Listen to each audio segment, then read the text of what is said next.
Welcome to the Monday night hangout. Let's turn the banner off. What I'm doing tonight is painting, and well, I'm getting this ready to paint. I'm still waiting on. I got to get some more fillet material. Make sure we got this going here.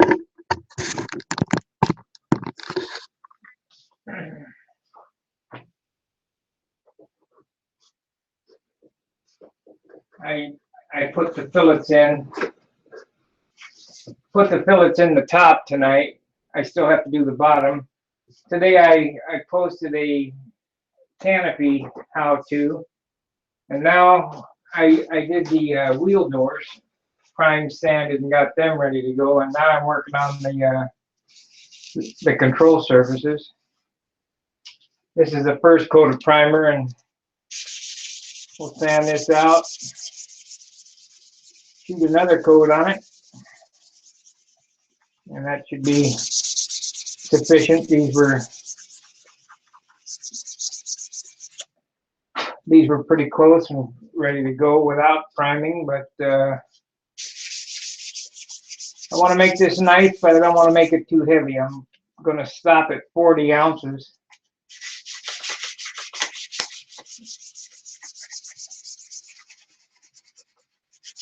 And it'll look like what it'll look like. I think we're at about 35 now. Maybe less, I don't know. We're going to have about a 5 ounce finish on it from where it is here. So it should be good. Should be under 50 ounces, and my airplane's at 49. Seems to fly well there. Seems to balance without adding any weight.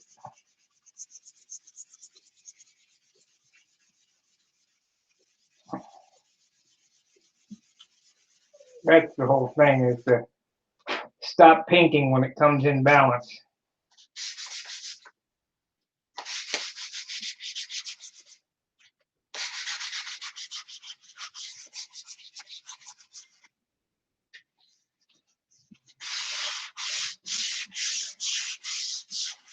And I got thinking about it. There's a lot of painters out there, really good painters.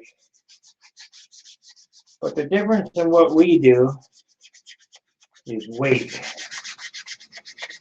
How to get a nice finish and not have it weigh 80 ounces. And it's all right here in this piece right here.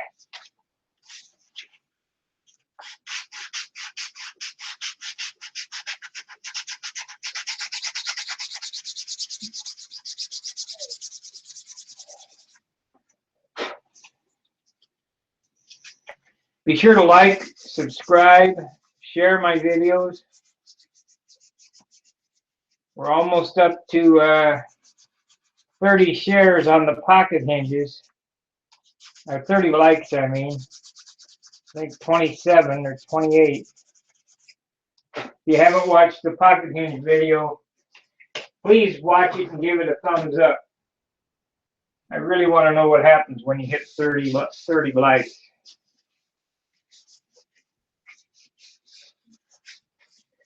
Probably nothing, but we shall see. So this is the DC 540 I use. Really love this stuff. It sands easy, dries fast. And it's good for any paint you put over the top of it.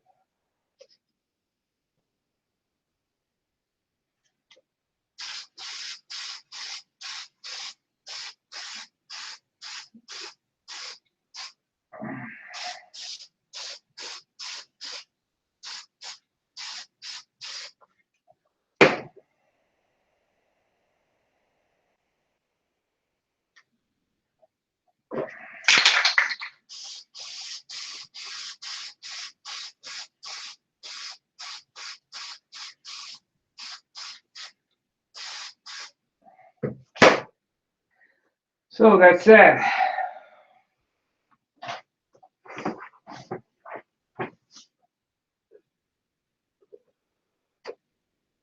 I'll stay on here till 9:30. Nobody comes on. Like always, I will delete the feed, and we'll try again. Wednesday.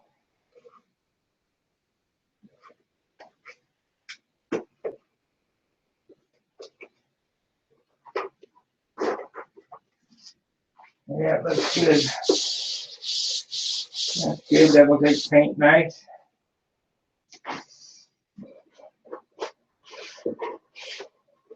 Get this one ready to go. Straight as an arrow. That's what we like to see.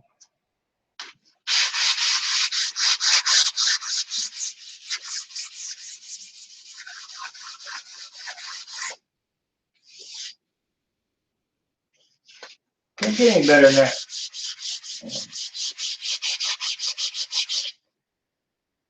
I'll see if we can sight down this.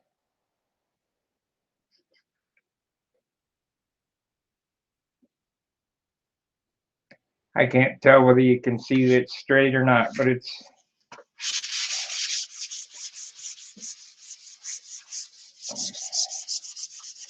straight as an arrow. And I don't believe it's an ounce. It's probably 3/4 of an ounce. Probably be an ounce finished. Let's see what it weighs.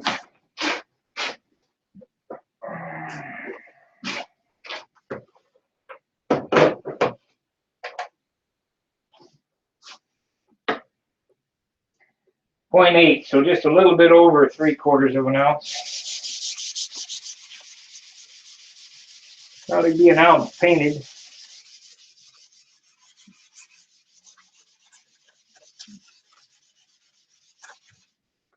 I remember Al Raid telling me his flaps weigh 3 ounces.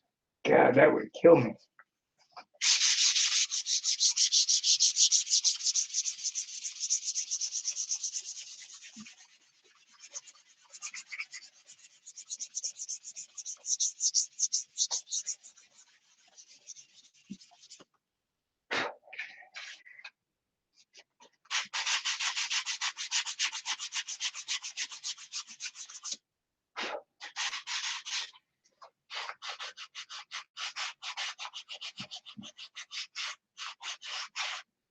This is the part that probably takes the longest, all the detailing.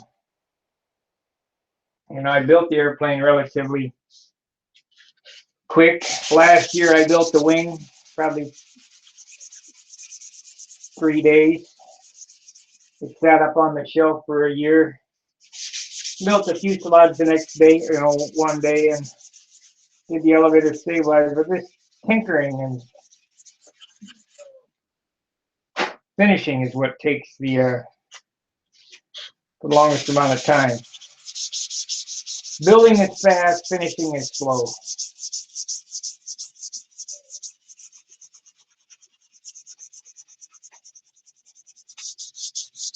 As soon as these are done, I'm on to painting some more airplanes. I'm going to whip through those real quick. 4 of them. And then I got 2 projects I need to get done before the next season. One is my backup Junar. And the other is going to be a scale chipmunk to enter in the Nats next year.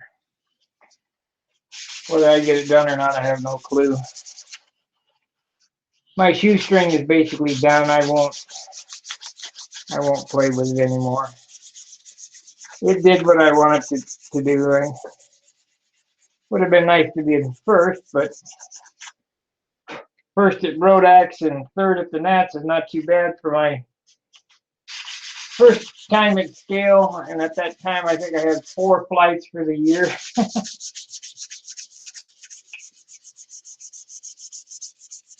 You can't do that in stunt, but if you're a stunt pilot, you can probably get away with it in scale.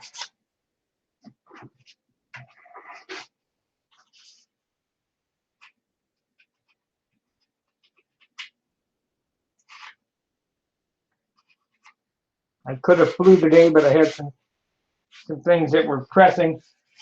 I'm supposed to go out and fly tomorrow if the weather holds up.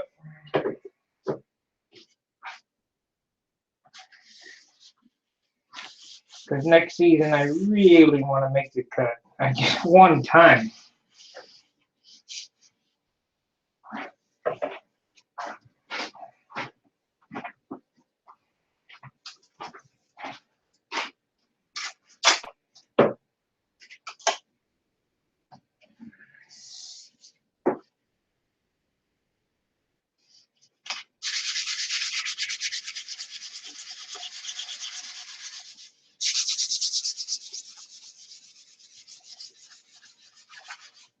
I don't know who's gonna do a parent next year if I don't do it.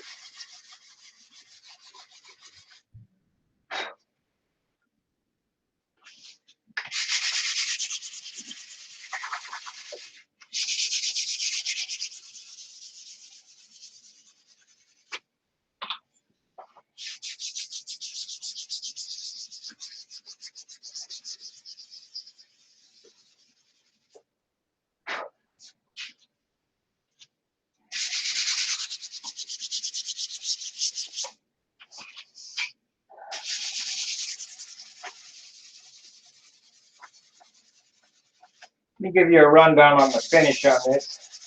3 coats of 50-50 clear on all the wood. Put the silk span on, 3 coats 50-50 clear over the top of it. Lightly sanded between each one. I'm kind of getting it ready for the primer now. It'll take 2 coats of primer.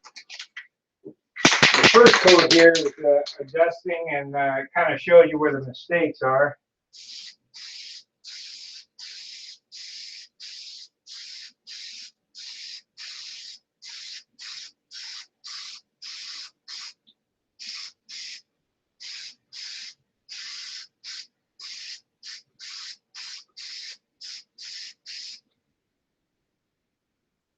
Yeah. Then you sand this out and it gets another coat.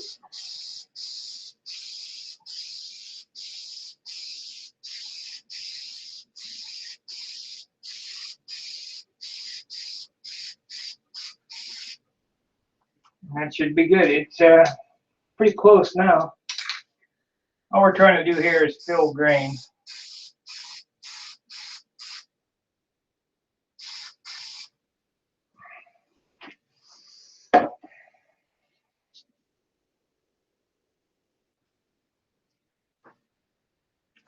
Dry it off a little bit.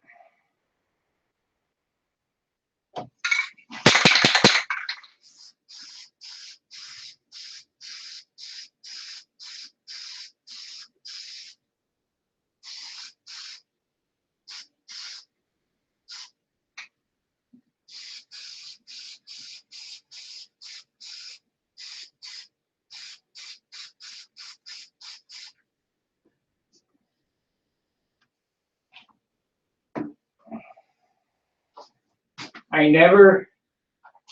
never primer the open bays. There's no need to primer open bays.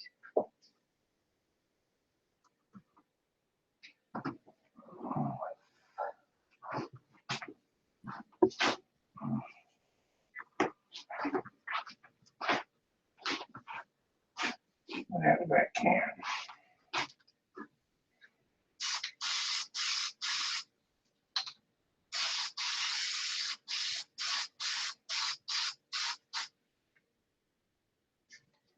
I guess everybody's sleeping tonight.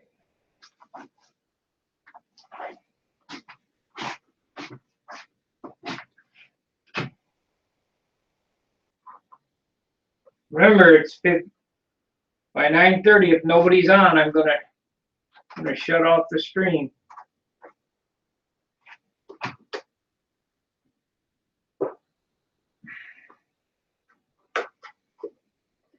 The only reason why I'm putting them back up here is so it can hold it. There we go. Let's see who's watching. We got 12 watchers, but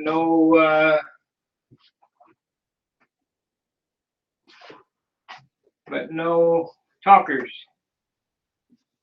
So back onto this next control surface. I'm sanding this with 320.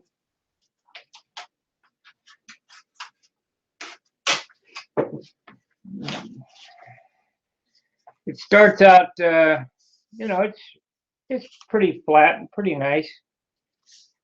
Got 4 coats of dope on it. We're gonna knock off the high spots here and shoot some primer on it, then I'll knock it off again, and we just kind of keep doing that until it's perfectly flat. Looks like a piece of plastic. There's going to be a low spot there. It's going to take some of that green spot putty. That's where I broke it.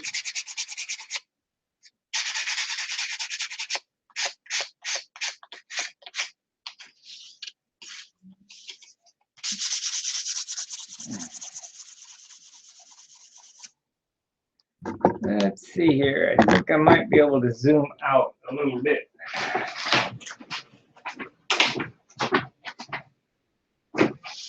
"13 watchers. Okay, open up.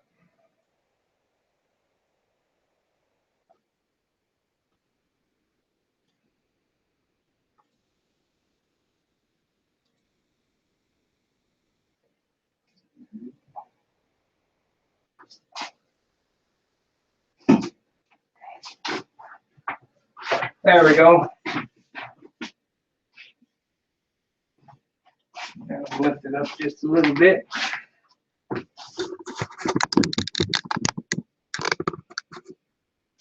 Crappy cameraman. Sorry, guys.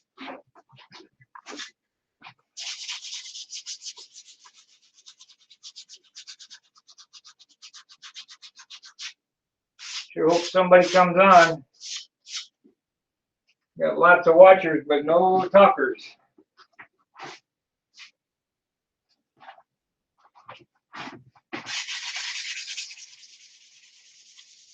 If you're typing into the chat box, I cannot see it.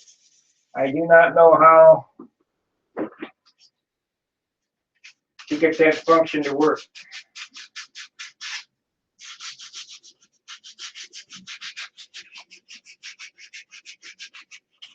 I know, I need to ask the model training guys again. I'll have to go back over there and ask them.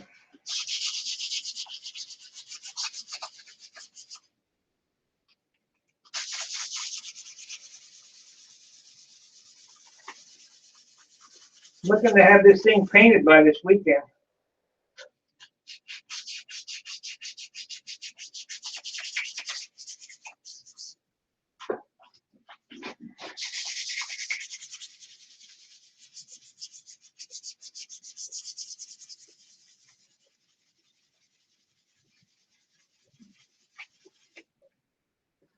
So, I've knocked all the high spots off this piece. Now we'll put some primer on it, see what it looks like.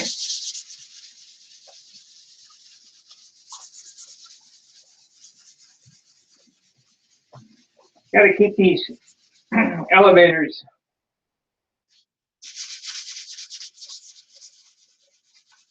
relatively light, so you want to load them up with paint. Because even a gram back there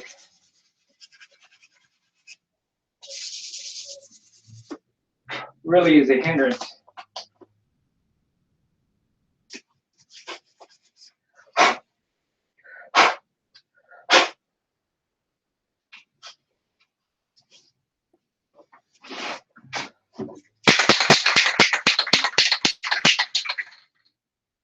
taking one can for all the flying surfaces and the gear doors.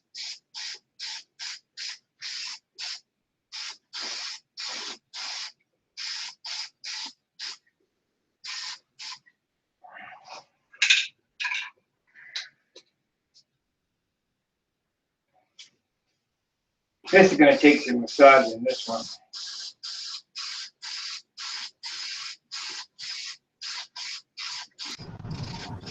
Somebody's coming on. Hey, Sparky. Hey, first guy of the night. What's up, Charles? Oh, not too much. How about yourself? Nothing. I'm glad you came on because you had about 10 minutes before I shut the stream off. We got a lot of people watching, but nobody coming on. Huh.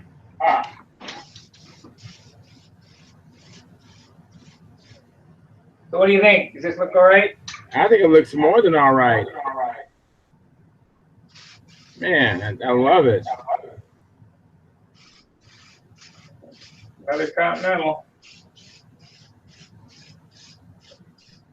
It will be white by this weekend.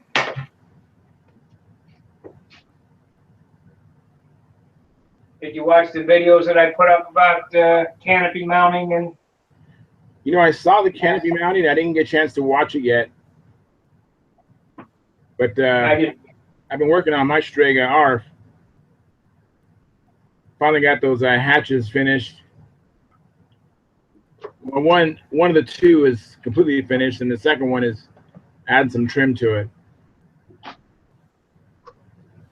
I can't sand these fillets till tomorrow. I just did these tonight and the fillets. Very nice. So I can't sand them till tomorrow. So and I need some more super fill. I still have the fillets to do on the bottom.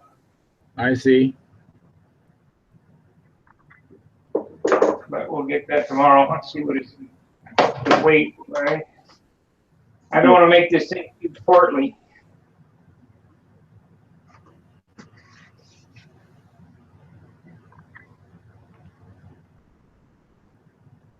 Still in good shape.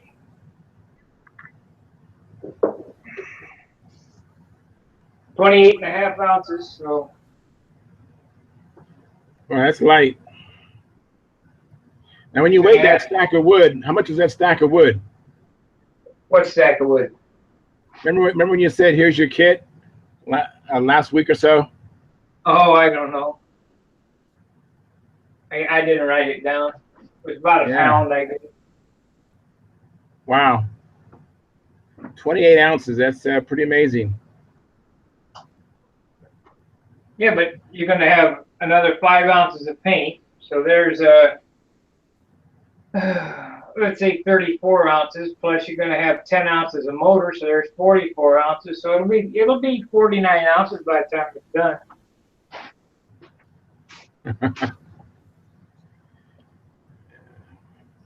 Remember, this is a classic airplane. This is not a, not a Pampa Stunner. I don't know what my Continental weighs. So let me go get it and we'll weigh it. I think it's 49.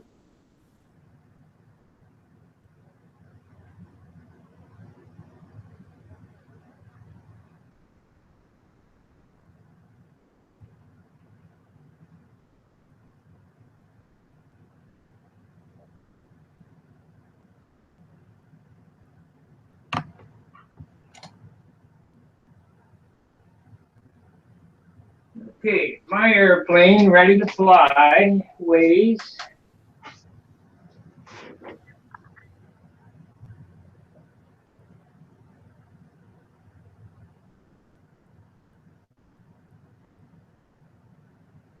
49 3/4 for 50 ounces. Very nice.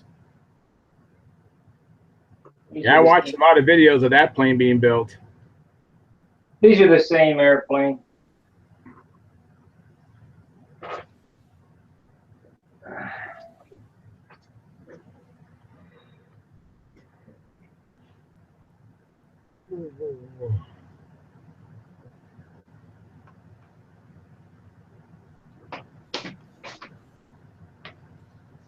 So I had the guy who designed this, Tom Warden. He was our tester's rep for my dad's hobby shop, and we flew together at a place, Whittier and Arrows. You know where that is, right? Yeah, I fly there often. Okay, it's in El Monte, and where the tether car circle is, that all used to be grass. I don't know. I think it's all pavement now, but the whole place was all grass. There was no circles there. Oh, okay. Okay, you know how when you drive down it was a dirt road. I don't know whether it's a dirt road or not anymore, but it was a dirt road, and driving towards the 405, the freeway. Right. You come to the end, and on the right there was parking and a chain link fence, and then it was all, you know, when you park this way, then you're looking at the grass circles, and you're headed north that way. Right. And off to the west, you walk down the chain link fence. There was a tether car, and you make a right, headed back north, go up the chain link fence. Then there was 6 grass circles out there. Well, we always used to fly at the first one. You make a right and a right, so just ahead of where you parked. Okay. And I remember this airplane, and my dad had a contest at his hobby shop in the parking lot, the Oldies parking lot, and I know that it was this is a classic legal airplane because that was the same month and year that they landed on the moon, that he had that airplane. Wow. There. The story behind this airplane is that a guy who used to live here in St. Louis, Norm Whittle, had this airplane called the Playboy. And right. Tom really liked it, so he bought the Playboy from Norm and took it apart and re-engineered it and turned it into this airplane and the Continental and the Monado. Well, the trophy trainer, it came about because they did a movie. Tom, I can't remember what the name it was. Tom Lay was supposed to fly the Continental in this movie. Tom says, "You ain't flying my Continental." And so they built the trophy trainer, which was a profile of this airplane to look like it. But okay. if you ever seen the real one, I think Bob Whiteley had it. I don't know whether he does not or anymore or not. The real airplane, Tom was such a painter and a finisher that he took paintbrushes with one hair on it and put bloodshot eyes on the pilot. Wow. The guy was a nut, you know. Wow. So this is the airplane that kind of cemented me into the hobby. I really loved this airplane. We got a guy, he might be watching here, but Bill Noyes, he got a hold of me. He flew an airplane called the Pisces, and I ended up buying a Chipmunk from him, a Jim Van Loo Chipmunk. Actually, it was not a Jim Van Loo, because Jim Van Loo was foam wing.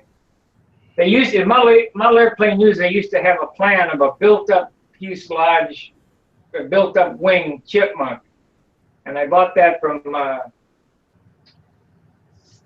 Bill Noyes for $40. Wow. I thought $40, God, that was like $4,000 back then. And I flew the crap out of it. It was way heavy, too much paint. But I remember going over to Bill Noyes' house. He had one of them Thunderbirds, either a 55 or a 56 Thunderbird. And the reason why those airplanes got heavy is they were using finishing resin on everything. They painted all with finishing resin, then smoothed it out. Wow. But man, them guys could paint. Them guys could paint. Them were the days. And I used to go over and ask them guys, what are you doing? How come you're doing that? How do you sand this? How do you make a gas tank? Drive me nuts. Tom was our tester's rep, and I used to get balsa wood from him to build airplanes. So he would give me enough wood.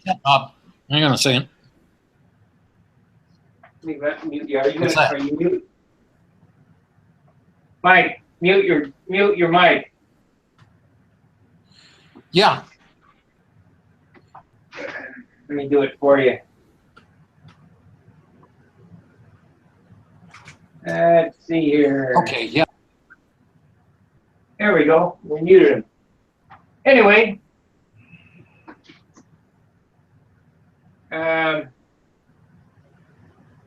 Okay, where was I? He would give me wood if I would build him an airplane. So he would give me enough wood for my airplane if I built him an airplane. And I built these airplanes called the hell were those things? Oh, crap. I built a Tempest for him, but I also built a great big thing, profile airplane. No, not a Challenger. That was Bill Noise's airplane. What the hell? I can't remember the name of it. I guess, Mike, if you can hear me, when you get off the phone, wave your arms. And I'll unmute your mic. I can't remember the name of that airplane, but those were the days, you know.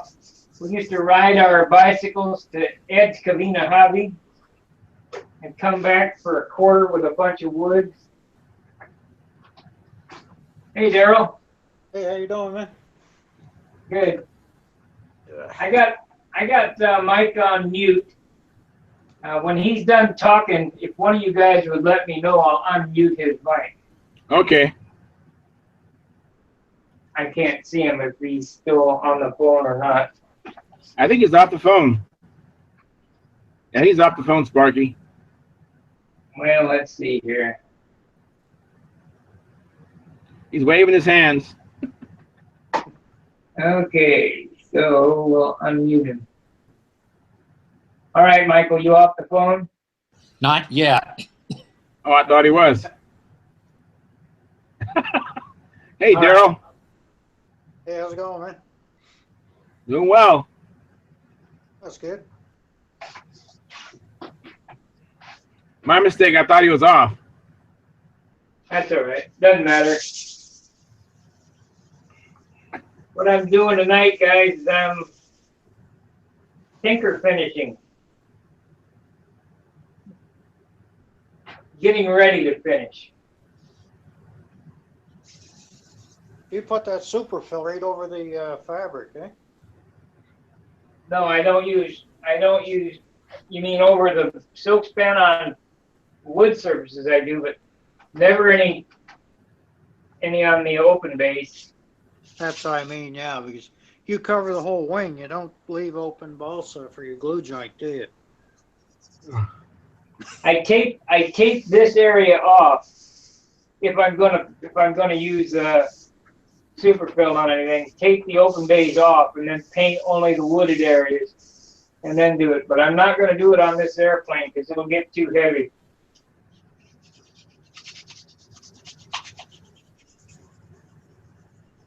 It's a nice looking plane. I'm just going to do the fillets and the nose, because the nose is fiberglass. So this needs to get done, the fillets around the canopy. So it'll get you know, in through here in primer, but there won't be any, and this will get primered, but nothing up here, nothing on the leading edges. Using glass cloth on the nose with the resin? Yeah.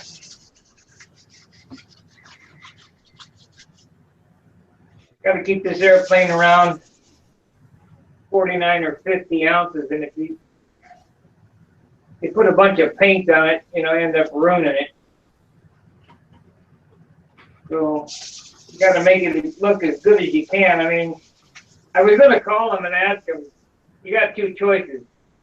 We can either make it look really good and not fly so well, or we can make it look really bad and it fly great, or we can do like mine where it's in between. So I guess I haven't talked to him, but he's going to get the in between.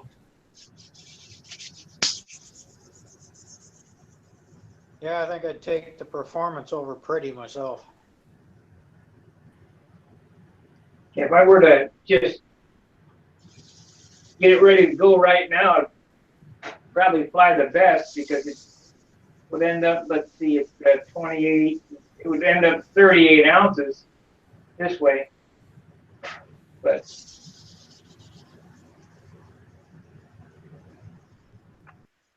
Eyes are back. All right, Mike. all right. Still don't have the light right. I'm a little less in the cave. You got some kind of wing up there, I see. Yeah, that's the partially constructed not continental wing, Excalibur wing. I think I'm going to finish that first and learn to fly again before I mess with the others for a bit.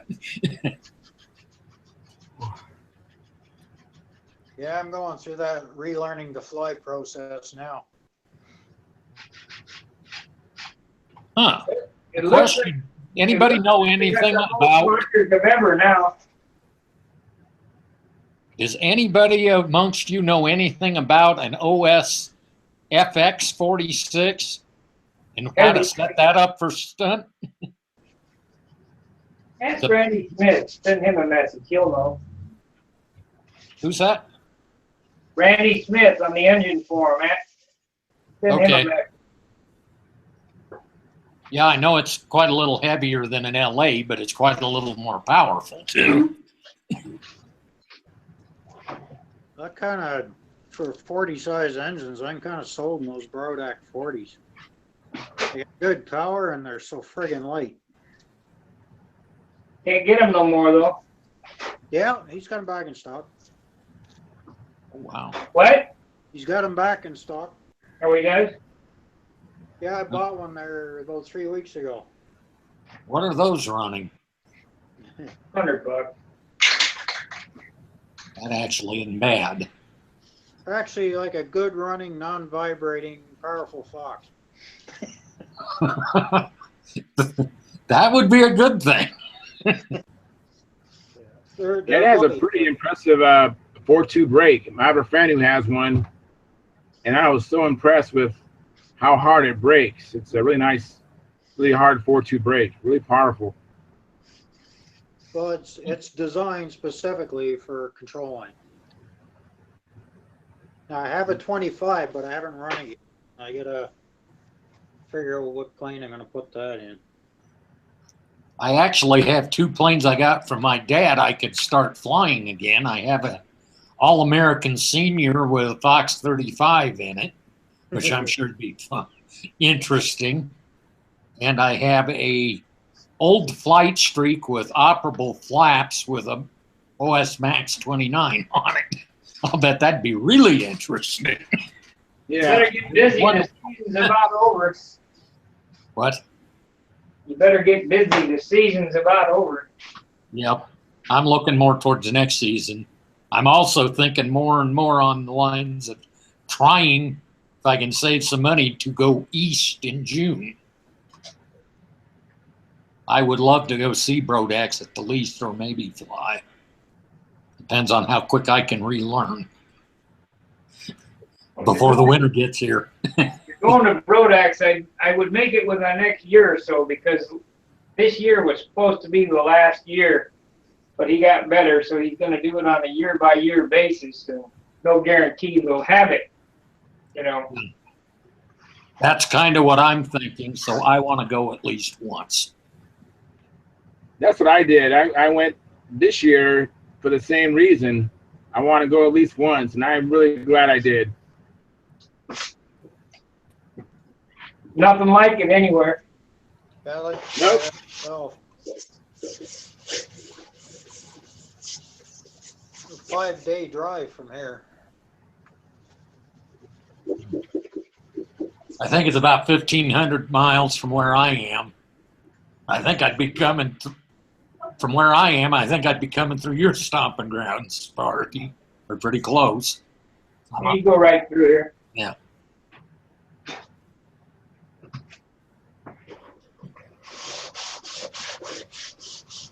Well, if you got here, unless you're going to take your wife or something, you brought yourself in one airplane. You got here, you could ride with me there, and we could split the gas. Yeah, I think we're going to try to plan it as a vacation. We both want to get out of this area for a little bit. And that sounds like a plan. I've never, via a car or anything else other than 2 flights to Europe in the Air Force through McGuire, I have never been east of probably Kansas City. So That's enough. it's a new thing for me. Been all over the West, but never east.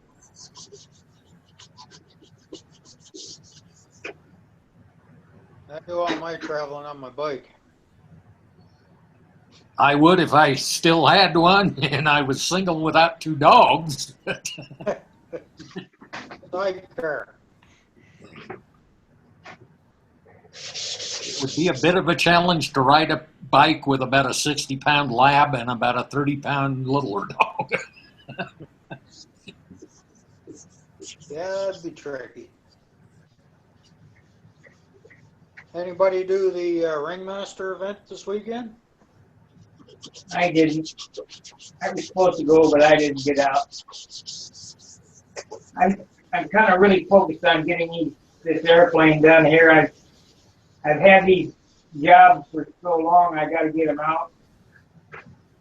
So I'm kind of on a burnout mission. Sure looking nice. I took my Brodak ARF, electric ARF Ringmaster. I did 5 flights. Ended up 3 of us at the Alberta Control Line Flying Club. Did 11 flights after the rain and the wind stopped. Huh. Turned out to be a sunny day on Sunday. That's good anyway. Well, I tried out a few ideas that were thrown at me for aerobatics. Airplane's still in one piece, so I'm saying it's going to say it was successful. That's always a good day when it's in one That's piece. always a good day. Yeah. Oh, man.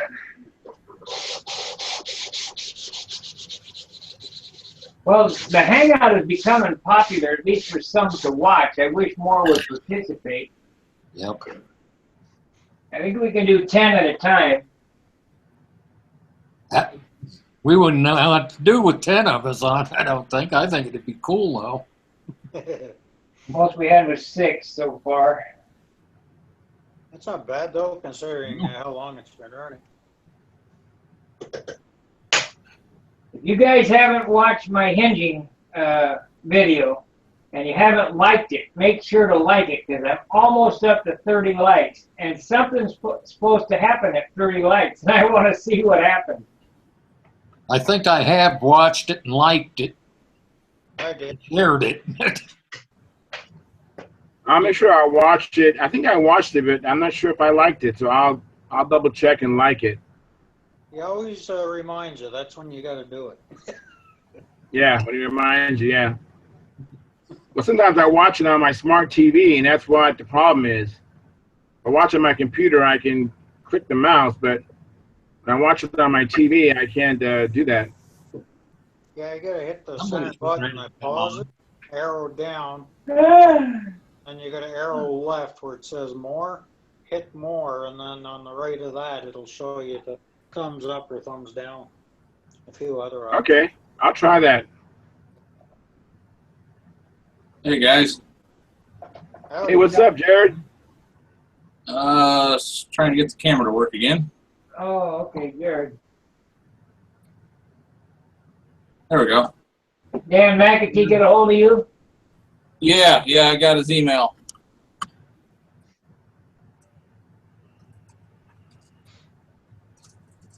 Yeah, the other night when you said you were going to stop by Dan's house, I said, you know, because he bought my Atlas from me, and he said he had to sell an airplane. He said, well, I sold the airplane. And I go, well, I thought Jared was coming by at 2 o'clock in the morning. He said, not here. Yeah, I still haven't heard back from Rich, the guy in North Carolina I was supposed to pick it up from, so I don't know. Oh. Dan sold it to somebody else, I guess. I don't know. I don't want to get involved in it. Yep, I was just the man in the middle being a delivery man, so. Sometimes that can be a real challenge. Sometimes, yep. Yeah. Well, and I sent him an email back after Dan messaged me telling him I guess the plane was sold, and if he wants a T-Rex, I've got an ARF T-Rex he could have, or a 46 size original design stiletto, but he hasn't emailed me back. How you like that T-Rex? I have an eye on one of those. It's okay. I like my Strega a lot better. Oh, really? Yeah, that's why I'm selling it. So the T-Rex is, well, I heard the Strega was a little bit heavy.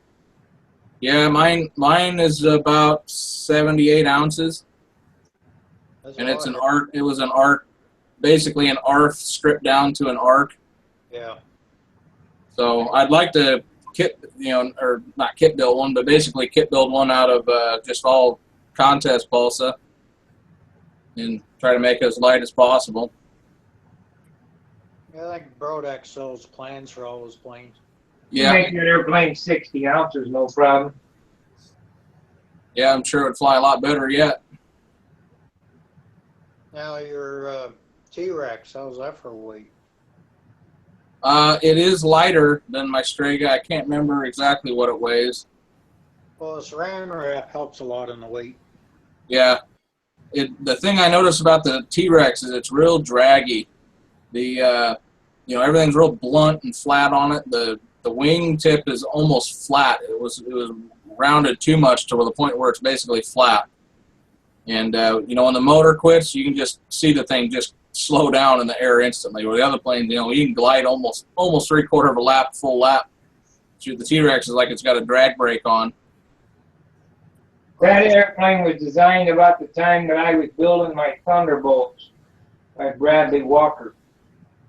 Right? And it kind of looks like a Thunderbolt, like a takeoff of a Thunderbolt. It does a little bit. I've actually got another T-Rex ARF it's still in the box, and I'd be willing to sell that one too. Your sales pitch is terrible. I know. Steve Moon at the Nats one year had a Giske Nobler that he was selling a kit, an ARC. No, it was an ARC, come to think of it, because the wings were covered, but it was covered with clear, I can't remember what they call it, but clear cellular something or other. It was light, straight. It would have been a nice airplane. Nice I kit. wonder if that was Mylar. That's it, Mylar. Yeah. I remember from way back with old-time free flighters, they swore by it, and that stuff is rigid as all get out if you do it right. Light. I think they use that on ultralights too, on certain ones. Well, if the day comes that I decide to put that other T-Rex together, I'm going to strip it all off, just like what I did with my Strega, and round all the blunt edges that are the flat edges off and try to doctor up the leading edge if it's real flat too. And like the wheel pants they're almost like a solid 1/4 inch thick, and they weren't even rounded. It's just like a chunk of plywood out there for the wheel pants. It's just everything about it is just not aerodynamic.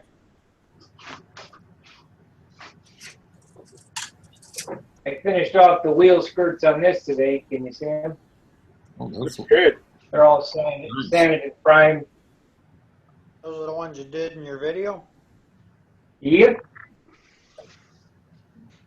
some dumb reason my computer was not letting me bring up any of those videos. I was trying to pull up your canopy one. I think it's probably my computer, not anything in your end. Well, it ain't on my end. It's YouTube anyway. Yeah. But you know they've turned the internet over. To Yeah, I know. The United Nations. We're probably going to have a whole lot of problems here. Yep. Notice how they sneakily did that on a Saturday? I don't know why these jokers want to fix something that ain't broke. They want control over everything. Exactly. I'm going to put this on mute and see if I can move a lamp and get a little more light so people can see me. Do we All have- right.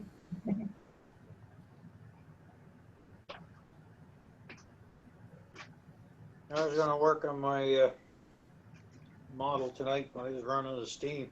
Go tearing around on my motorcycle all afternoon. You don't have any use for this, do you? It's a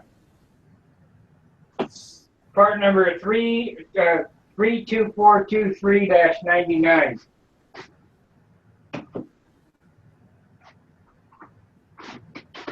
What's that for? ECM for twin cam. Oh. I had one, but I got hit by a car, and that was the end of her.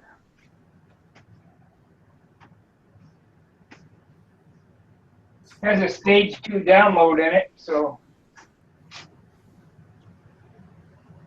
And my newest bike now is my 95 Evo. I got a. Has that got magnetic Morelli fuel injection on it? Nope. Carbureted? Got a Keen carburetor, TV carburetor. Yeah, never good. I like those, yeah.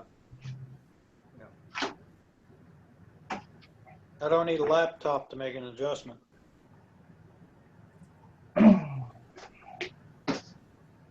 Well, we had our contest yesterday. And, How'd you do? Jim Lee came up, Bob Brookins, and Kevin Pryor. And then me and my dad flew as well. So I ended up first in expert and classic. Congratulations. Thank you. And my dad was 2 points behind me in expert. Wow. After first round, he was 2 points ahead of me. And then after second round, we both went up about 10 points or so, and I was 2 points ahead of him. And then Jim Lee was third in expert, and then I finished first in classic stunt. Jim Lee was second in classic stunt, and Kevin Pryor was third in classic stunt. Sounds like a good contest. Yep, we had fun. It was an absolutely perfect day. It was like mid-70s and started off dead calm, and then when flying started, we had about a 5-mile-an-hour breeze, so it was perfect. How often does that occur where you're at, weather-wise? Yeah, in the spring it's almost always windy, but we get a few nice days usually once in a while. I think we had hurricane winds here in southern Colorado today. It blowing like crazy. Yeah, today it was 30-mile-an-hour winds all day. Nothing drives me crazier than that. It just, ugh. Yeah, I'm kind of hoping that hurricane down in Jamaica blows itself out, because I mean, in 2 weeks, I think it should be gone and out of there because that's when I'm heading to North Carolina for that contest. Oh, yeah, that would be nice for that to go away before you go there. Yeah.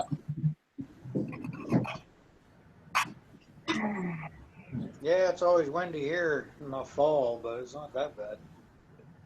We don't get hurricanes in Alberta. We just get tornadoes. Yeah, we get those in the spring and summer here too. Yeah. Where are you, Jared? Omaha, Nebraska. Oh, okay. Yeah, Go you Big Red. Yeah. Are you a big Nebraska fan? played for Dr. Tom many years ago. What was that? My brother-in-law played for Dr. Tom many years ago. Oh, really?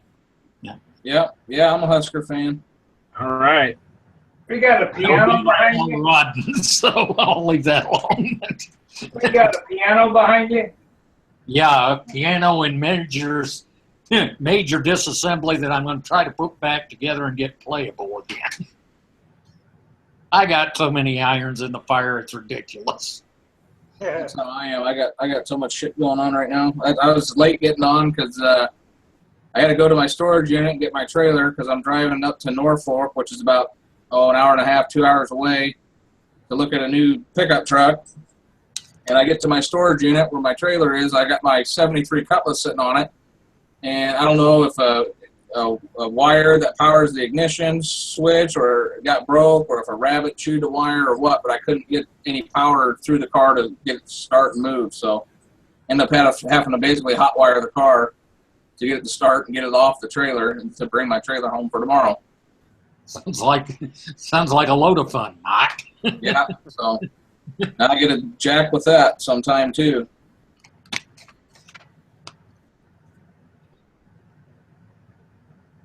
There's always something going on. Yeah, I'm not in a cave now. But you get to see that ugly piano behind me. There we see. Got a little light on the subject finally. Yeah. You know, Jim Lee was nice enough to bring his machine shops, all his store with him. I got him a complete set of his finger drills. Good.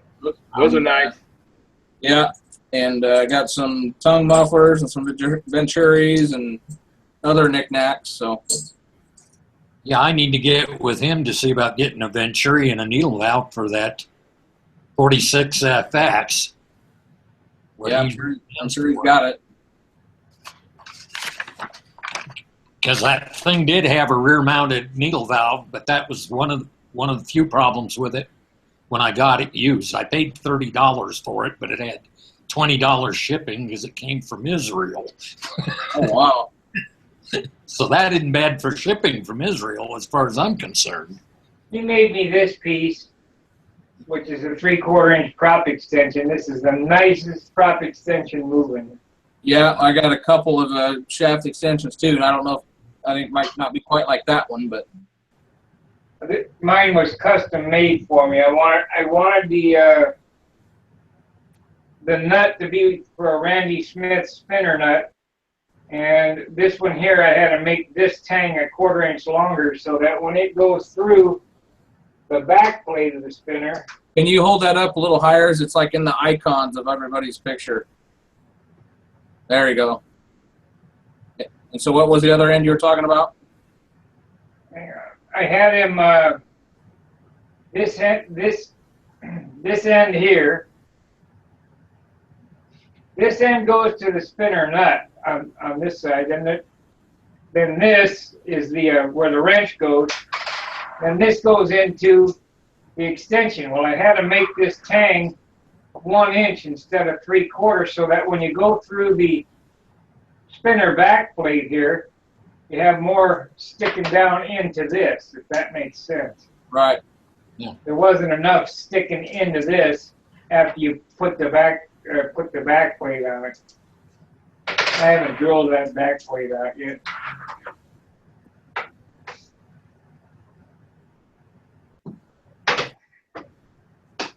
So how close are you to putting a finish on the Continental? Pretty close, or? It'll be white this weekend, before this weekend. I think it's gonna be white in Alberta before the weekend too, right? How far north in Alberta are you? About halfway up the province. Oh. A little more. Get than any that, smoke from that fire at Fort Mac? I'm 365 kilometers south of that, so that's a little over 200 miles. Yeah.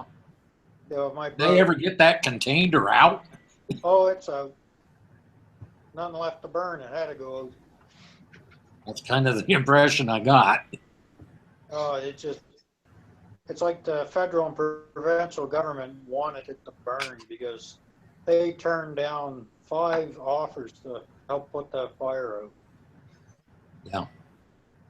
Yeah, I've been watching Rebel TV a little bit, and there are a lot of people don't like Notley much. I get the impression. Yep. He's special. There's a few of those. We got more than our share in our government, that's for sure. Yeah. Yeah, that's almost like a reality show, that one. Hey, Sparky, one other thing I forgot to ask you on when I was watching that video when you shot the orange on the Juner. Yeah. When you mixed your you mixed your thinner in with your dope, I never saw you shake or stir that up. Did you just pour that in right into the gun? Or did I miss that? Were you? I mixed it in a mixing cup. Right, but I remember seeing you pour the orange in and then you poured the thinner in, but I don't ever recall seeing it shaken or stirred after that point. Then I just seen it go right into your gun. No, I stirred it. Okay, I must have just missed that. I might not have shown it. Might have edited it out or whatever. Oh, okay. I don't know. And if I didn't stir it, oh well, it worked. Yeah. Well, yeah. I didn't know if that was okay to do on dope. Because like I say, I haven't done any dope, but. No, I stir it up. What I do is I put it through a strainer. So I put the dope in the bottom of the cup, put a strainer, or put the thinner in there, and then when I'm filtering it in, I'm doing it in a strainer. So that kind of helps mix it up. I don't know.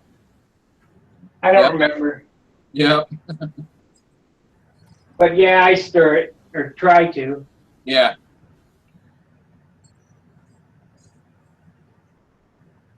You don't want to, obviously, if you didn't stir it, you're either spraying thinner or orange. Right. Gotta stir it.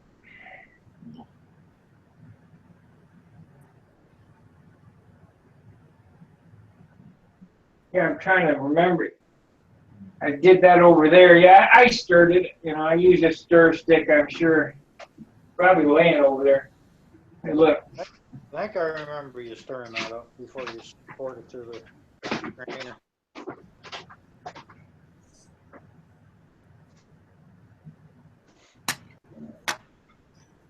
If you read the instructions on the SIG cans, they tell you to put 3 or 4 coats of color on. I see that's not the case. You have to with SIG dope. It's certified. Let me get this and get quiet him down. Certified dope has no pigment in it. But when I use Randolph, it's got twice the pigment in there, so 1 coat, 1 light coat, and that's it. Yeah, they call it SIG light coat. Yeah. It's supposed to be less shrinking in it. And so you said with using that castor oil, mixing one drop for every, was it an ounce? Right. You'd probably want to have a separate gun for shooting that, because you ever had a regular paint gun, any chance of having oil in that would screw regular paint up, wouldn't it? Castor oil is not like silicone. If you put silicone in it, it'd give you fish eyes, but the castor oil in the dope dissipates. You're not mixing it in the gun, you're mixing it in the can. Castor oil acts as a plasticizer, though. But it's still going to go through the gun at some point, right? Well, yeah, but it doesn't act like silicone. If you have WD-40, this is no kidding. If you have a can of WD-40 around anywhere you're spraying any kind of paint, you're going to have fish eyes. You don't even have to spray WD-40. The reason that happens is it has silicone in it.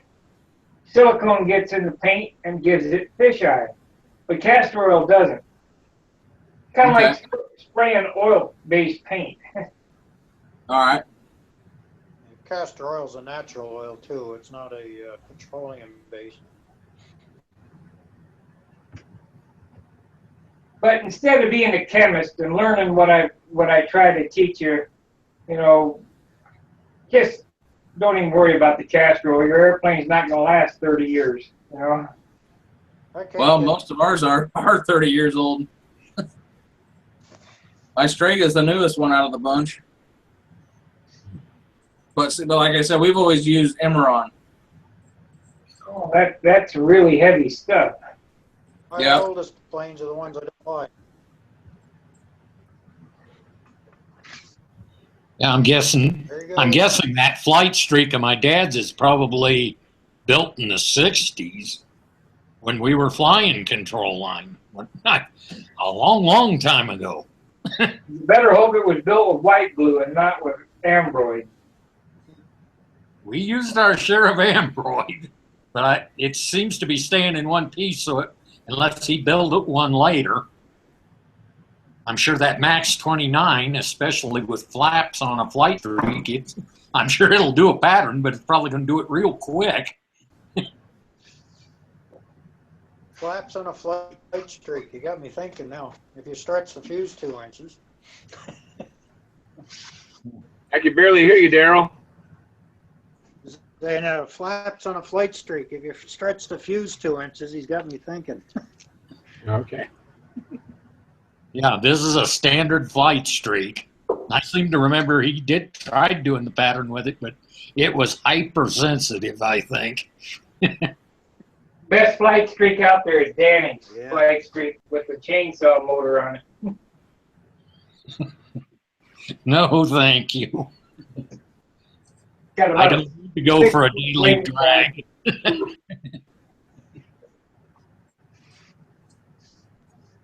Yeah, they stopped making the ARF, and I picked one up. They had one left at the hobby shop. I built one before. I take that hollow fuselage and I throw it away. And I build a solid balsa fuselage for it. Gets rid of that foaming tank problem.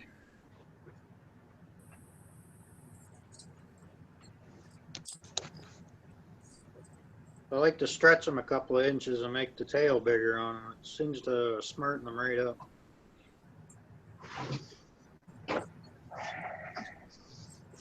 Sparky probably remembers this or knows this. I don't know for sure. What was the difference between the combat streak and the regular flight streak? Combat streak had a square built-up fuselage. Yeah. Oh, okay. Flight streak. One of those in the base. What's that? I got one in the basement from Walter Umland. A combat streak? Yep. It's not contest balsa because it's a combat plane, but it's still better than Sterling. Or a top flight?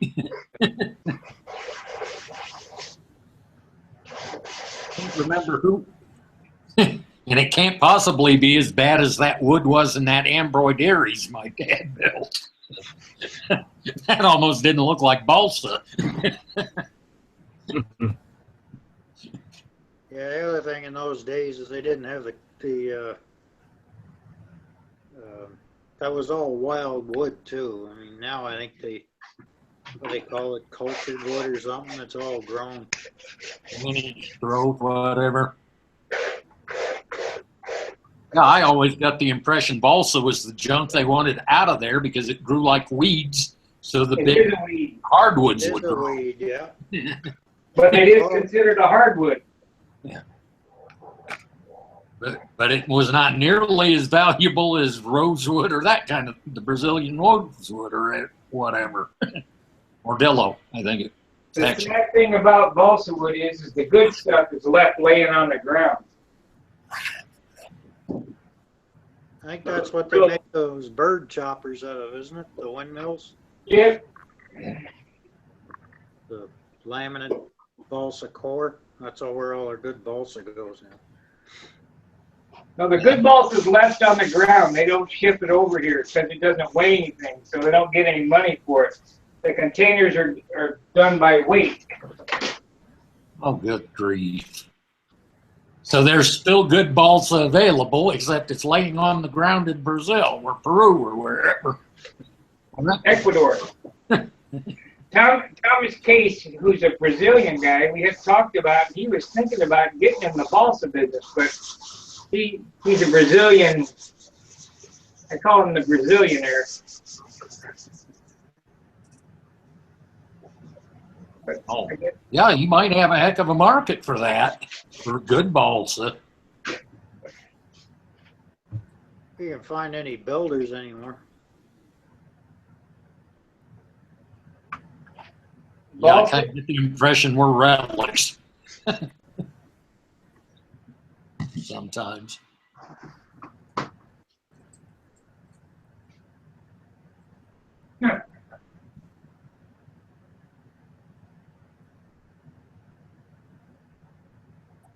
balsa wood is a weed. It is considered a hardwood. Yes. Our prime minister's a weed too. You better read. Yeah, I think I get the impression Trudeau's about as useful as our fearless leader. Same thing. No difference. Jeez. Yep. Oh well. What can you do? Yep, that's true. How long do you have to put up with him?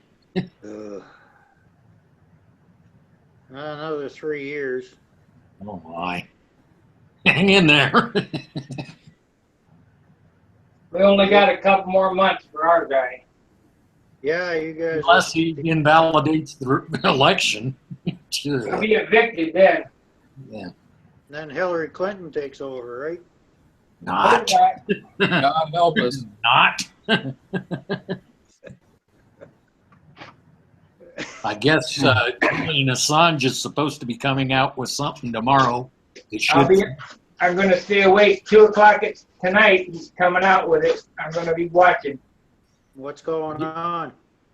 He's going to release all the classified emails. For a bunch of them, I don't know if all of them. Julian Assange, WikiLeaks. Where are they getting And that? of course, our mainstream press won't cover it, so the alternative press is going to have to. That's. No, they're trying to prop up Hillary. Are they ever?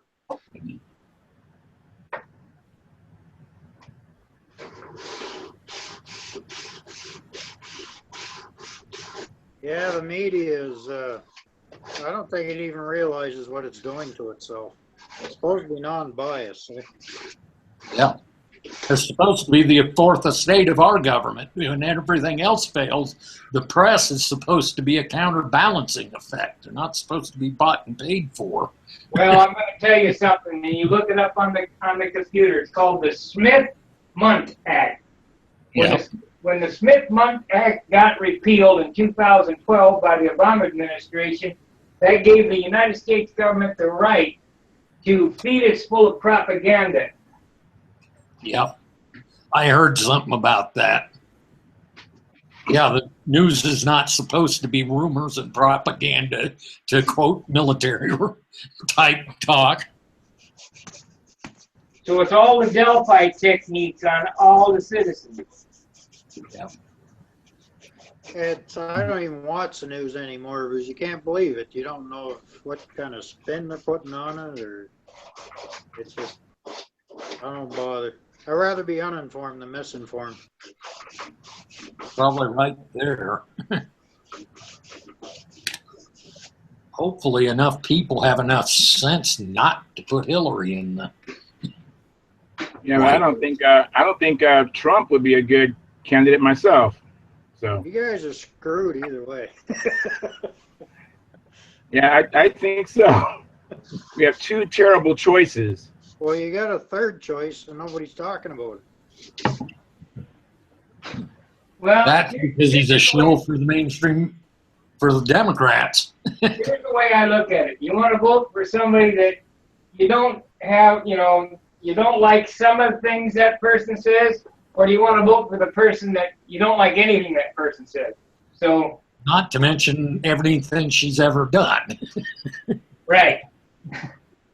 Well, aren't you worried about saying what you're saying there, Sparky? You might disappear.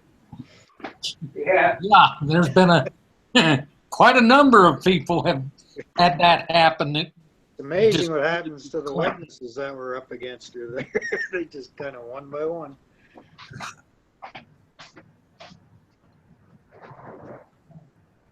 Yeah, I don't know how they get by with what they do, but they do so far. Oh well, I'll leave that alone. I don't care what they do. I just want them to, keep it as is for the next 20 years. I figure I got 20 years to go. Build model airplanes, and then when I'm done, you guys can do whatever you want.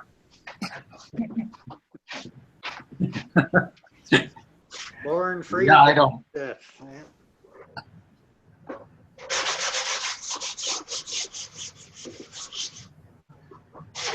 Well, you guys down in the States, the government even stuck their nose in your airplane. So. Oh yeah. That was so stupid. It was ridiculous. Yeah, that's why I'm looking around at acreages, get myself a quarter section of land, put a house in the middle of it. I can fly my ultralights, my RC, and control lines in the backyard. Everything else can just go away. Sounds like a plan. Yeah.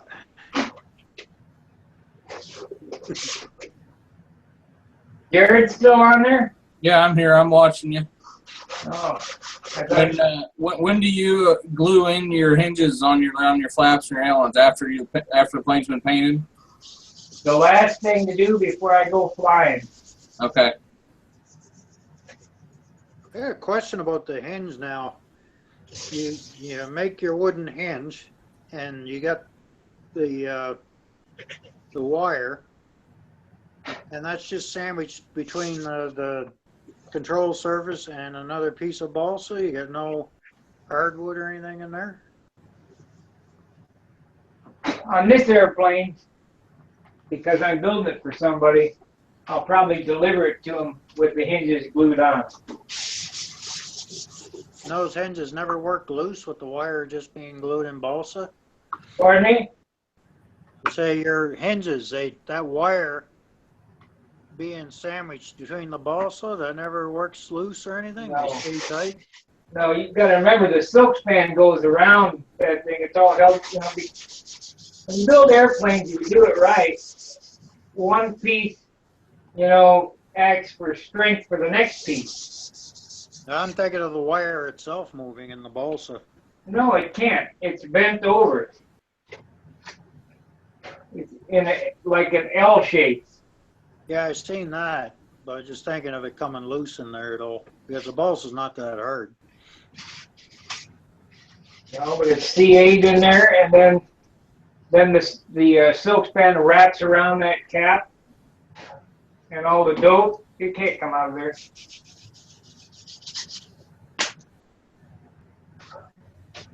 Yeah, I want to try that. Yeah, the other night, Sparky, you were talking about, like on my Magnum, it's got the sheeted foam wing. You're talking about Z-epoxy? Right? What is that? I've never used that either. It's, I think it's hobby epoxy. Resin. Yeah, it's a finishing resin, isn't it? It's It's lighter than normal epoxy, I think. It's Zap Z-epoxy finishing resin. And So it still mixes together 1-to-1 like regular epoxy? yep, takes about 24 hours to dry. And I think I have a video up on how to sheet a foam wing, where I take hairspray and spray the wood, and then mix 1 ounce of Z-epoxy will do a whole wing. And then you pour it on and then card it around and then wipe it all off till the wood is dry, and you'll think, well, that won't stick. Well, trust me, it will. You weight it, put it in the back in the cradle and wait it overnight. It'll be stuck. Fellows That's a around light here, wood. fellows around here put them in vacuum bags. Vacuum bag will do it. I think you'd have to be pretty careful doing that with a stunt wing, though, as compared to the free flighters doing it with the carbon fiber underneath it, with a carbon framework under them. No, a wing is when it's cored triple core, you put the cores back in it, so it's just like sucking on a solid piece of balsa, or solid piece of foam.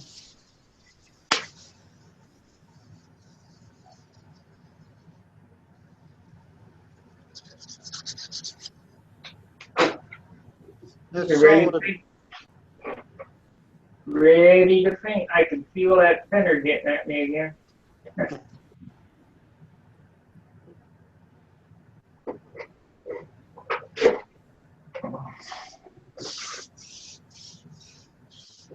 It'll be a nice airplane. So it's getting ready to turn white. It'll be white here shortly. If I got on it, I probably could get it in white tomorrow, but I have some places that I want to fix. Like there's a low spot right there I got to fix. Got to do the fillets. I won't have the super fill till tomorrow. I might have enough to do it, but I hate starting something. And not being able to finish. Hey guys, I'm gonna sign off temporarily. I gotta run an errand, and I'm gonna get something to eat. All And I right. will try to get back on here before you guys end it. Well, you got a half an hour. Well, I guess I'll see you Wednesday night then. All All right. Have a good one, Charles. right, thanks you guys. Take care. Later.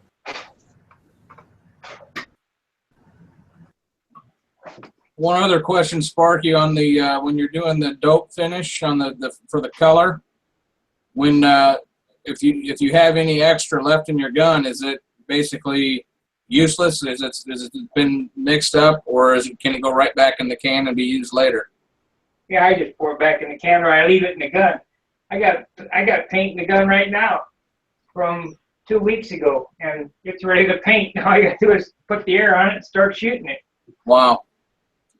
Yeah, because Emerald, as soon as you put the activator in it, it's you use it or lose it. That's not, dope is not like that. Okay. Yeah, you can put your waste, not waste, but your extra back in the can. Not a problem. Dope, that stuff's been around since World War I. Yeah. At least nitrate has been. Nitrate has been, yeah. Well, I guess it does look pretty good there. Yep. Curious what one of those big ships is like to fly. His 40 size is the biggest I've flown so far. This is not a big airplane. It's only 55-inch wingspan. Size engine. 46. Oh, okay, that's about my size then. But you saw my other Continental, right? Yep. The same airplane. Really pretty airplane. Nice lines to it, eh? Yeah. The question: what did Tom power his original with? Super Tiger 46. Oh, okay. Yeah, most of the stuff I was around way back when was 35 size, including up, for some reason, a group of them in our area when I was young, were using the Melton Young Roadrunner and running Johnsons in those. Well, I think the original Continental probably had a McCoy 40 in it, but I remember he later switched it over to Super Tiger 46. Yeah. That's the early 46, not the ball bearing one that we have now, right? No, that ball bearing one. Oh, is it? Yeah, I didn't. They only made the G21 46. Yeah. Because I have the Super Tiger 51 control line engine. But it's not the same motor. No. Well, the newer, or the current style, there was a 40, 46, or 40, 45, and 51 are all the same crankcase. Yeah. But they're the rectangular head. Yeah, I was gonna say those all have a square shaped head. Those are, okay, let me show you this. You probably got one of the old round ones there. Yeah. How much, when he gets back, how much size difference is there between a G21 35 and a G21 46? None. They'll bolt right into each other. Okay. The only difference is the head. Oh, okay. This, wait, fix this. That's a 60. This is a 60, and this is a 46. Yeah. And they're both G21. Well, this is a V, Yeah. but this is a V2. But they're the same series, you know, of the era. I know there was a later 60 and a 61 that were the G series in the 60 that were much bigger. Yeah, you want, this is the only 60 that's worth a crap. Yeah, the V60. V6. Between me and my dad, I think we've got 11 of them, and 3 of them are new in the box. Oh, man. Sweet. I don't know that I want to fly something that's so big it needs it. Once you fly a 60 size plane, you'll never want to go back to a 40. That's at least been how I was. Yeah, they just So fly much much more different. smooth, they turn so much better. Everything you want to do is just better.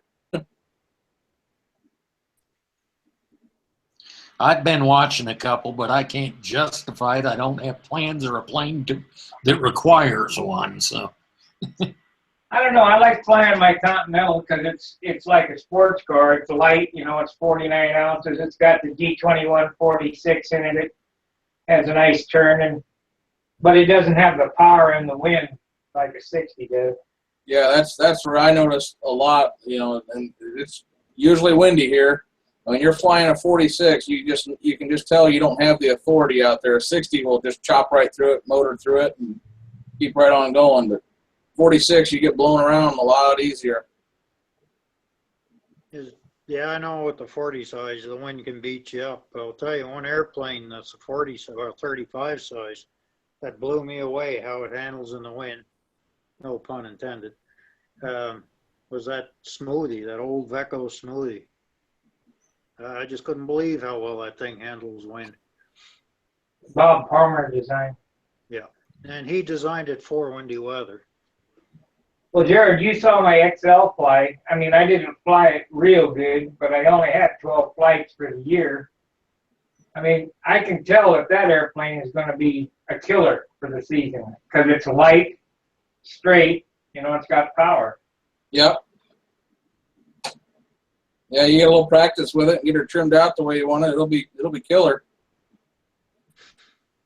How long are the lines for that? I had 62s on it when I flew it at the contest, and I switched to 64s. And I might go to 65. Yeah, I run 64, and I used to run 65, but then when I flew in Denver, I cut them down a foot, and that really helped at altitude. And then I've just been running the same lines here. Yeah, there's quite a little difference in altitude between Denver and you. Yeah, huge difference. And what I found worked here didn't work worth a crap up at altitude. More nitro. Trying to guess what I'm going to have to run. I'm at about 6,300 feet here in Cokedale. We're about 300 feet higher than Trinidad. Yeah. 25% nitro. Yeah. Yeah, 'cause here I run 5% nitro here, and now if I go to Denver again, I run 15% nitro, and then change props. And now I bought, since Jim Lee was here, I bought a couple more Venturis, and I'm going to open them up just a little bit bigger than what I got to see if I get a little more air into the motor too at altitude. But then Denver didn't have their contest this year, and that's how I ended up at St. Louis's contest. So What happened with Denver's contest? you bought Super Tiger Venturis from Jim Lee? Yeah, he makes those kind of like white nylon Venturis. Yeah, I got So- one from OS, but I didn't know he did 60 Venturi. Yeah, they're not the sprinkler type Venturi. They're just where the needle valve goes through the center, and so they're a little different. But the standard ones, it goes through the back, and then it's got that sprinkler system, and that's what we normally run. Yeah, I got Randy Smith supposed to be making me another one for this motor here. Or actually, I take that back. He has both styles. He has both styles, where the one style where the needle goes through the center, and then he has a style where it comes through the back, but it's not the sprinkler system. It all just pours in through the one hole. Yeah. How much difference supposedly does that sprinkler system make, I wonder? Well, we've never had a problem with it, and our motors just run perfect. And they're box stock, I'll bet you. Exactly. Right out of the box, put a tongue muffler on it, and go fly it. Yeah. Take the carb off, put the Venturi on it, and fly it. That's how all mine are. Box stock, sprinkler, Venturi. I am using the Randy Smith spray bar needle valve instead of the Super Tiger, but even when I was using the Super Tiger, they work fine. Yeah. Yeah, I actually have yet to see a Tiger 60 that's been reworked outfly one of ours. Well, you heard mine run, and it run like a watch, Yep. Box stock. Yep, that's how mine was. Mine ran good. Yeah, I We keep were, seeing them. we were standing there on the outside of the circle, and they said, "What kind of motor is that?" I said, "I'll bet you it's Super Tiger." Sure enough.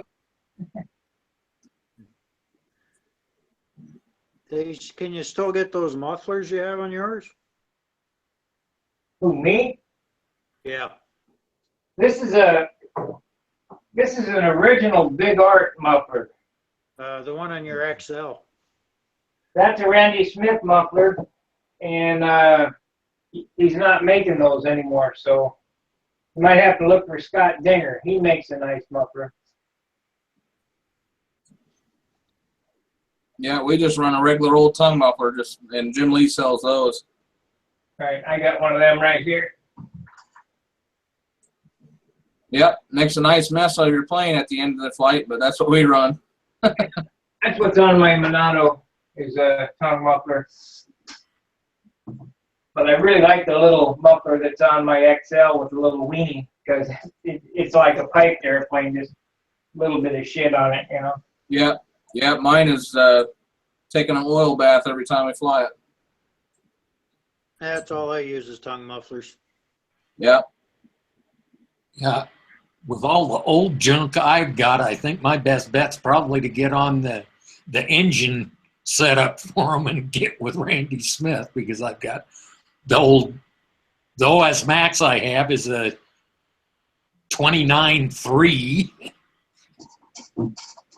and I've got old Foxes. I've got a couple more modern motors, but most of mine are old, and are going to need a lot of oil. Here's my favorite OS Max motor, and I'm going to end up building a classic airplane for this motor here. What is that, an FSR? No, the OS 32F. Oh, Oh. Yeah, I was seeing on the forum a lot. Some guys are messing with those. Well, let me tell you how I came about this motor. They had this motor at Schaefer's. I think it was about 1990. And I looked at it and I go, boy, that looks really good. And I felt this light. And I built this airplane called the Sorcerer. And I ended up selling it to Jim Lowry at Fox Manufacturing. But I had a less nearing pipe. I had a little tiny header on it, and I had the engine sitting in the airplane at an angle like this. Yeah. So the header came down, and then I had a less nearing tuned pipe behind it. And I ran 11.45 prop on this motor, and it ran like you can't believe. This is a good engine here. 11.4 or 5 on a 32? 11.45. Now, let me tell you a story about that. You think, well, that ain't gonna do shit. Well, I didn't have a Venturi for it at the time. So I decided, well, it's running pressure. I'll just leave no Venturi when I first started testing this airplane. And the Sorcerer is in a picture on in the gallery on Stunt Hangar. So I left the Venturi out. It was on pressure. I was running a 4-ounce Dubro plastic tank. So I had it on pressure. I said, well, it'll work. So I started the motor and I got it to a good 4-stroke on the ground, let it go. And when it got off the ground, I got in the air, it came up on the pipe, and I had a 140-mile-an-hour stunt plane. Oh, shoot. That don't sound fun. For about 8 minutes, I hung on to that thing, and I mean, it was screaming. This motor, I don't know what the RPM is. We can look here and see what I think it's about 30,000. Let's see. 17,000. Yeah. That's the the one top you put, RPM. That's what's kind of scaring me on that FX46. It makes like 1.62 horsepower at 16,000 RPM. Practical RPM is 2,000 to 17,000. Yeah. And this is supposed to put out 1 horsepower to 1.2. Yeah. 8.3 ounces. Yeah. That FX is like 13 ounces. I'm betting I can, hopefully, I don't know what kind of fuel mileage that thing's going to get either. that's the I one think you put I'm the going to tongue build a muffler on? Junar around it. What's that, Daryl? That's the one you put the tongue muffler on? Yeah. Good thing I sent you the one with the fitting then. Oh, yeah. I run them on pressure. But I'm going to try it. I haven't tried this motor in its stock configuration, without a pipe. But if it doesn't work good without a pipe, I'll build a classic like an Aries or something like that and put a pipe on it with this motor. Whatever. Yeah. I have a wraparound header for a Super Tiger 60 to run it on a pipe. But I haven't done that. I'll have to finish that ship this winter that takes the LA-46. I got the header for it. I just have to get a tuned pipe, and it's set up for a tuned pipe. Well, it's a 46. I got aluminum pipe. I got a couple of Fox pipes here, but I've got one of those too. I think those are kind of a collector's item. yeah, the big rivets in the back of them. Frank Williams, he's the guy that really understands how tuned pipes work. Um, All the Here on guys in our Blue- club use Billy started working on them.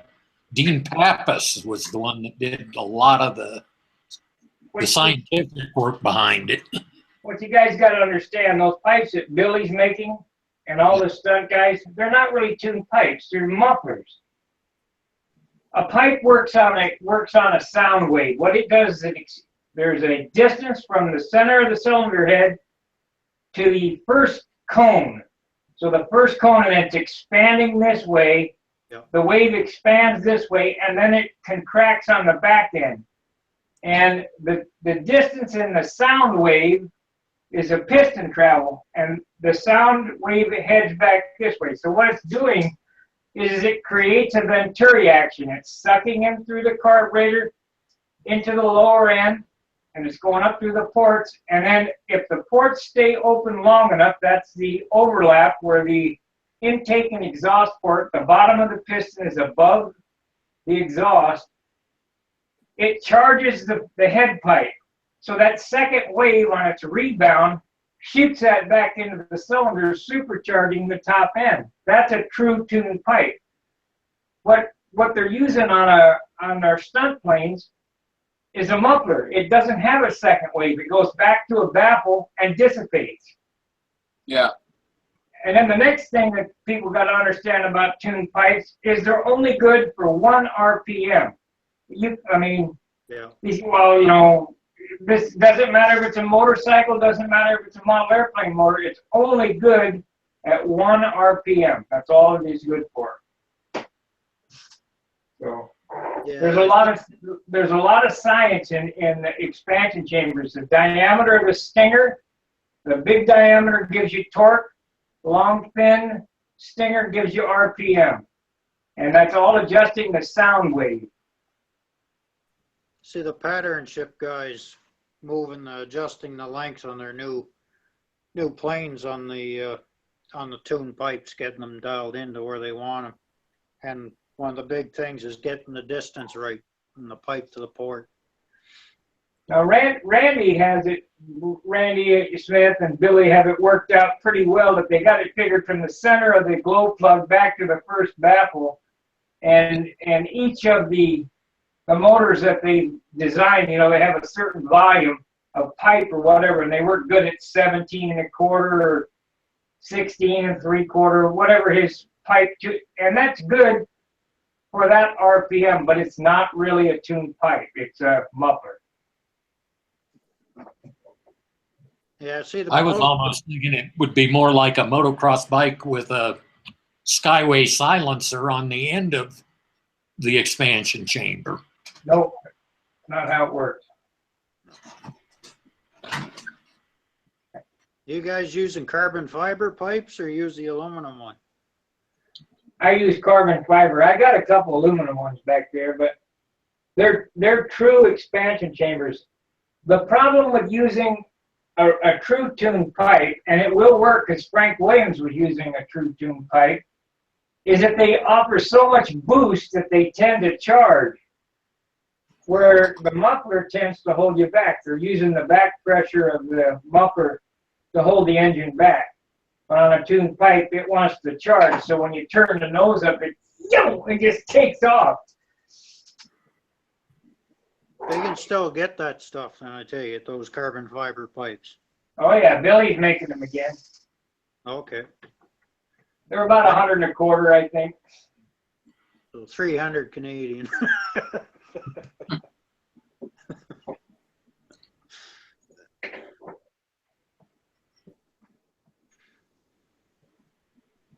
Yeah, see, I'm happy enough with the way my stuff runs. I don't think I'm going to dive into the whole tune pipe world.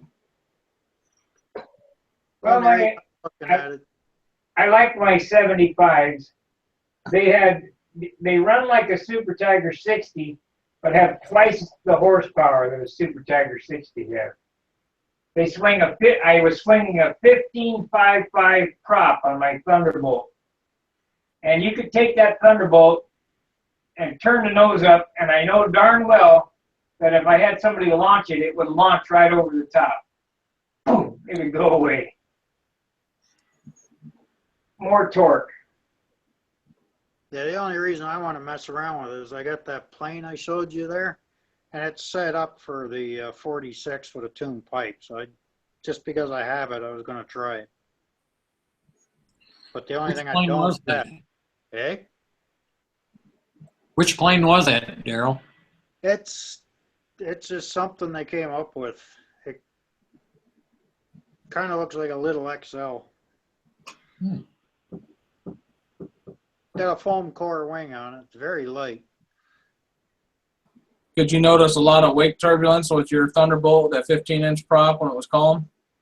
No. And it wouldn't have mattered anyway. It would have powered right through it. Yeah. Yeah, there was no, on a calm day, and you hit, and I have, hit wake turbulence, didn't matter. Just boom, powered right on through. How I crashed that airplane was no power. Yeah. Ran out of fuel on the 40 clover on the upstroke. Oh, man. Yeah, see, my dad's stiletto, it's 770 square inch wing, and he's turning a 14-inch prop, and on a dead calm day, he hits his own wake turbulence, something fierce. And he's even before had it actually pancake the runway, coming out, at the bottom of a maneuver, hitting his own turbulence. And it didn't hurt the plane any. It just slammed it down. It did a touch and go, and then kept right on trucking. But it's like violent wake turbulence. Super Tiger 60. Yeah. Super Tiger 60 really doesn't have enough ass to turn a 14-inch prop. Yeah, he's been running a 14-inch prop for 30 years on that. And I was running that for a while on my Strega until I ended up liking the 13 better, just because of the gyroscopic effect. When you turn a corner, it turned better on a 13 than it did with the 14. You don't think it pulls better with a 13? I like it with a 13. It does seem to go through the maneuvers just as good, but it corners better with the 13. And my issue is I run out of fuel. So with running that 13, yep, I know. I got to try to find some. I'll try them. But what I've been running now is that 13.6. I ran that yesterday since it was kind of cooler, and I didn't have any trouble with having to run out of fuel. I just cranked up I was running about 8,200 RPM with a 13.6 Zinger, or not Zinger, 13.6 APC. And I made it through the pattern just fine and had plenty of extra that time. So that's what I'm going to take with me to North Carolina this year. 7,800 is what my XL was at. They asked me, I don't know who it was who asked me, what RPM do I let that thing go at? Well, each airplane's different, but I don't normally tack it. I just listen to it, and it's heavy four-cycling, and just as it starts to break on the ground, I let it go. Yeah. And I tacked it, and it's on one of the movies. I think it's a flight, the XL trim flight, and I did tack it, and it was 7,800, so it's barely running. Yeah. Now, see, when I run that 13.7, I think I'm right around 8,000 RPM or right around 7,800. And then I think my dad running that 14.6, I think he's about 7,400 RPM. Wherever it's happy at, Yeah. I see guys tinkering with the tachometer, and they're out there tweaking the needle and this. Just put it on, and you know what? Once I get it adjusted, I hardly ever have to touch a needle valve. Yeah. Very Now rare. that T-Rex, the prop it end up liking is a 14.6 APC, the pattern prop, the RC pattern prop that's a 14.6. We put that on the Tiger 60, and that actually flew that plane the best. Well, Yeah. That thing must be draggy as all get out, it sounds. Yeah, that's what I'm saying. That plane it's just a flying brick. So if I ever put together that other one I have in the kit, I'm gonna destruct it and round everything off and make new wheel pants and try to get rid of drag. You're better off just building the kit. Yeah, pretty much. That's why I'd sell it. You know, if somebody wants a sport Everybody's gonna plane or fly getting in the it hobby, it'd be Thursday. something to get them put together quick and start flying.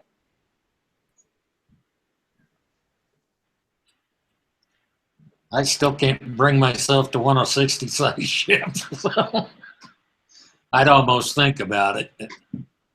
I'm getting more closer and closer to trying one out. I got a top flight ARF that takes up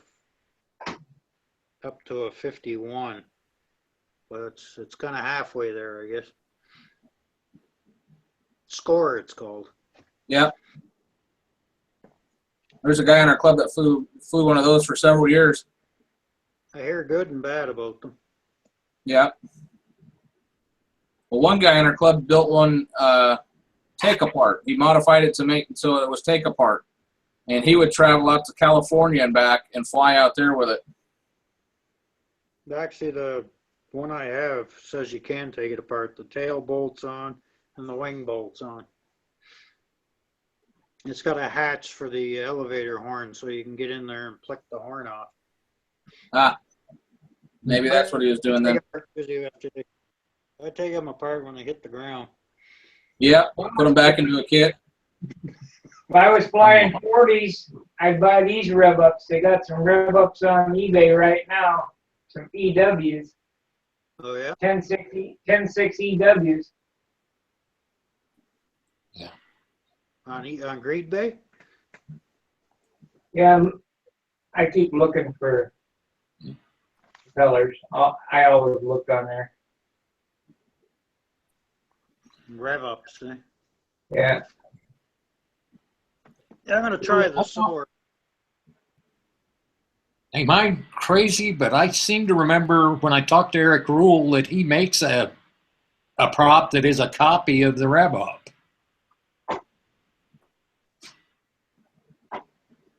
Well, I don't know about that, but if he does, I'd like to see it. I'd try it. 13.6. I seem to, when I was talking to him about that Mirko for the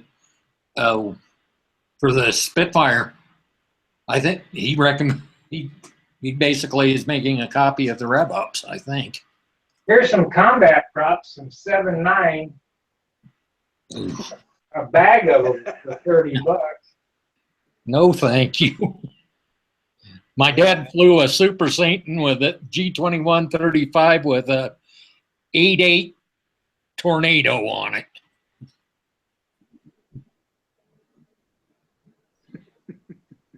You want a real prop? I'm learning one thing with the G21 series, the 35, there's about 3 or 4 different versions of the G21 35. Well, there's a Combat 35. One has the flat top piston with the great big ports in it, which is what I have. Well, they make a Combat 35 as well. It's the ball bearing. 11.4. Zingers, them are no good. Not really, no. Even in RC, we don't like them that much. Who was it who was going to be trying to use a Zoar or Zoar? I got a few, but I haven't used them yet. I'm gonna give them a try. But they're sure selling a lot of combat props. I tried a Zor 14.6 on my Strega, and I didn't like it. It had a worse gyroscopic effect than the Zinger 14.6. Yeah, When you try to make a hard turn, the plane would just go like that instead of making a nice turn. I know I like them on the gasoline engines on my giant scale plane. It's the prop I like the most. Yeah, I know a lot of giant scale RC guys run them. On my giant scale RC, I'm running one of those Medlic carbon fiber jobs. It's like $120 every time you put a chip in it. That Czechoslovakian prop? Yeah. I put a Zor carbon fiber on my Thunderbolt. Seems to work pretty good. Seems to be quieter than the wooden one. So far, I've only broke one of those Medlick props, and it was I was pretty lucky. I had changed around the receiver setup in my giant scale Sequoia, and I put a power distribution block in it. And so basically, you plug all the servo leads into that, and then you plug those into the actual receiver. So it's taking all the voltage out of the receiver and running it through this power distribution block. So that way you don't get a spike of voltage in your receiver and screw things up. But I didn't notice that the servo wires, when they plug into that power distribution block, were kind of loose. And, you just pushed them in, and I thought it was good to go. And I was flying, and I was doing a knife edge, and all of a sudden, the plane just, I'm flying knife edge like this, and all of a sudden it just drops like this. I'm like, what the hell? And I lost my rudder. And so I thought I, fried the servo or stripped the servo or something. So I came around real slow and I landed it, but I had no steering on the ground. So as soon as the tail wheel touched down, the plane veered off the runway and I couldn't stop it. And it went into the catch fence and it broke that Medlick prop. Was the only damage it had. But basically, that servo wire for the rudder vibrated out of that power distribution block. And I'm just glad it was the rudder and not the elevator. If it had been the elevator, I'd have lost the whole plane and I wouldn't have known what caused it. So then I went back through and I siliconed them all into place, and now since then I haven't had a problem. So $120 prop, a whole lot better than a $1,000 airplane. Yeah. I was watching YouTube last night. There was a guy on there who had a half-scale Fokker triplane. Oh, jeez. Had a seven-cylinder engine, and it had a prop about yay long on it. It could have rode a dog around in it or a small kid. Huge. Wow. Was that a Technopower or something, I'm guessing? I don't know. I couldn't understand what they were saying. They were German. The Germans love those great big airplanes, man. If you look on there for a Fokker half-scale Fokker D7, I mean, it's huge. Two guys got to wheel it out to the runway. It's huge. It's unreal. You can buy an ultralight half-size Fokker D7. Well, then there was another guy that was flying one just a little bit bigger, but it wasn't RC. He was flying it. Yeah. And I couldn't understand him either because he was speaking German. Nine speaking in Deutsch. Yeah, I did. Yeah, all right.